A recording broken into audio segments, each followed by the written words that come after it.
ભરૂચ સ્વયં સૈનિક દળ દ્વારા બુદ્ધ પૂર્ણિમાની જાહેર રજા આપવાની માંગ સાથે કલેક્ટરને આવેદનપત્ર પાઠવવામાં આવ્યું હતું।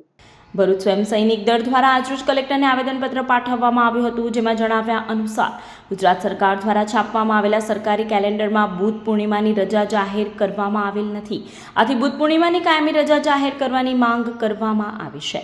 આ ઉપરાંત ગુજરાત રાજ્યમાં જુદા જુદા શહેરોમાં ચાલતા સ્પા સેન્ટરોમાં ભગવાન ગૌતમ બુદ્ધના ફોટા મૂકવામાં આવે છે, જેનાથી ધાર્મિક લાગણી દુભાય તેવું કૃત્ય થાય છે।